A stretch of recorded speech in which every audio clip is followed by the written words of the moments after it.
This video presents an evolution of a severe quadriplegic child over the time period of 2 years. On the left, we are seeing him at the 3.5 years of age, before started ABR, and on the right, we are seeing him 2 years later. This particular video is an express overview. In this video, we'll go over the essentials of weight bearing and the motor functions, the head control, the sitting, the crawling, the hand functions. And of course, we'll go over the structural transformations that made those obvious functional transitions possible. Let's get a bit of a history. His mother, she's a pediatric doctor, so until the age of 3.5, she has made all possible variants and options of the rehabilitation programs classically available, from intensive training to stretching and so on, and still there is not much to report. At 3.5 years of age, he is pretty much incapacitated, basically being limited to breastfeeding, not being comfortable in any positions. At the same time, you can see he is completely restricted and blocked. His entire body moves just as a single unit. Let's get the specifics of this incapacitation and start with sitting. On the left, we are seeing this typical W posture. Arms up, head being thrown backwards, rigid hyperextension. When he is getting relaxed, he just folds forwards. No active function, no active support, no ability to maintain the positioning. And the moment I shift my support lower, you see he collapses forwards. At the same time, we see that he is all performing as a single rigid block. No matter which direction he is being moved, he just folds as a unit. This close-up view shows the way that he folds together, and the moment he doesn't have the complete support, he just folds helplessly.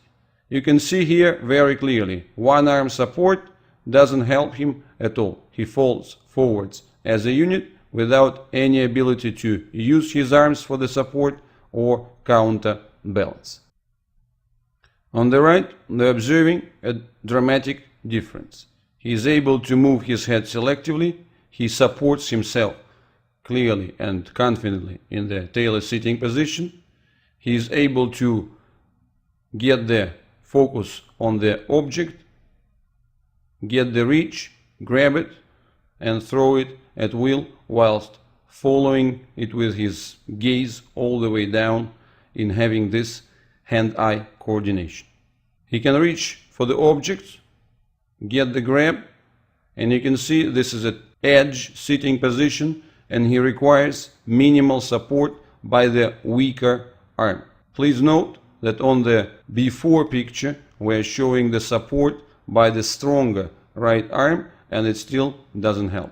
On the right, we are seeing the new situation where the minimal support by the weaker arm is sufficient. He has confident weight bearing of the entire upper body in sitting, controls his head freely, and demonstrates a confident grip of the arm with a subsequent lift of the arm all the way upwards and then release of the ball. So that's, I believe, is a difference which speaks for itself. That's the case where the picture is worth 1,000 words.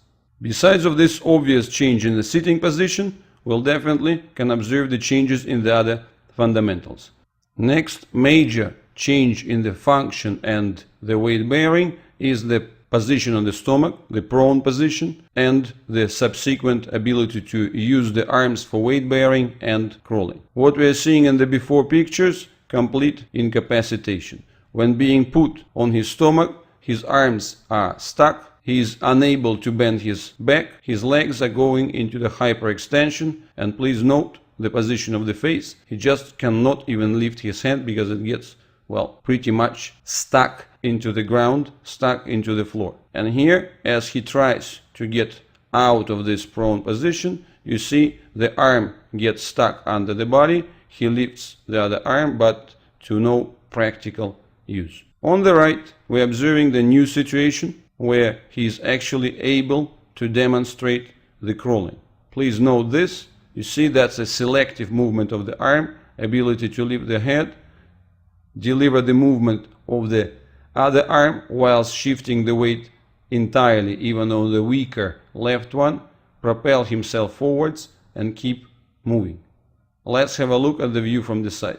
Again, on the left we're observing complete incapacitation, and on the right, that's the new phase, the new abilities, the new achievements. He is able to propel himself forwards whilst maintaining the head control and covering the distance. Obviously, that's a major change to his practical over-day environment, where he is able to explore and investigate and develop throughout the interaction with the environment. And obviously that's a significant major change for his mother and, well, the rest of the family in terms of interaction and comfort. Let's look at the hand function. At the beginning, before ABR, there is not much to talk about. You can see that he is stuck, well, even on his back in the supine position. He can't do much. His arms are constantly in this W hyperextended position. He doesn't do any protection even movement with them, not to mention any deliberate functional moves. Let's look at it a bit closer. You see the arms movements, no function, no usage, complete rigidity and incapacitation. Well, now you can see that's a confident and comfortable usage of the right arm with the ability to grab the object, throw it and follow it through with the concentration and the ability to trace it. Even his left arm, which used to be completely incapacitated and locked and closed and fisted, now is capable of the initial action with the ability to get the same grab, get some range of the movement and get usable.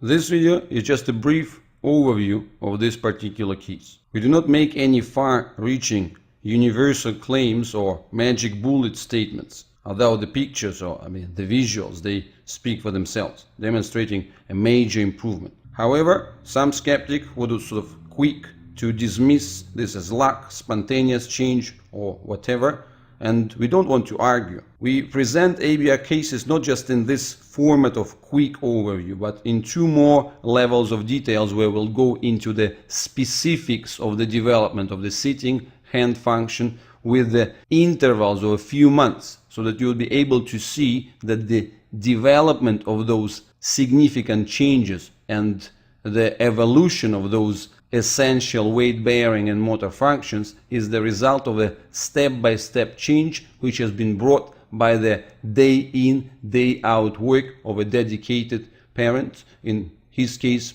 most of the work has been done by his mother, plus the usage of the ABR machine. At the end of this video, I'd like to highlight the structural fundamentals behind this change. Before, we don't see any segmentation, any selective mobility of any elements of the body. The head, arms, trunk, legs, everything moves as a single unit. There is no trace of a head control. The head just drops helplessly with the rest of his body. And there is a dramatic change that we are seeing now. Selective movements of the head with the proper adjustments and independent ones from the movements of the arms. And please have a look at the closer view where we can really observe the elegance and the selective nature of the control of the head that he has by now.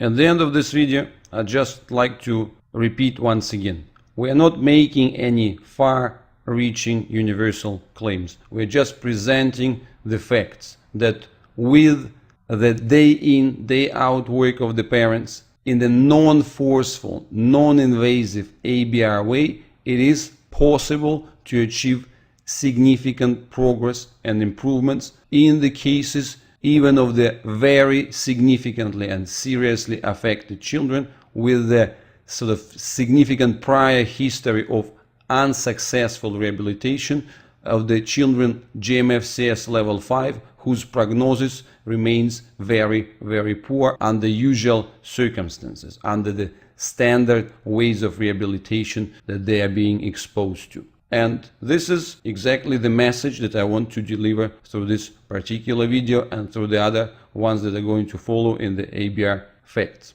And of course, I'm encouraging you to watch the other videos in this series, which are going to get into the details and specifics of the development of these functions throughout the course of rehabilitation. Thank you for watching.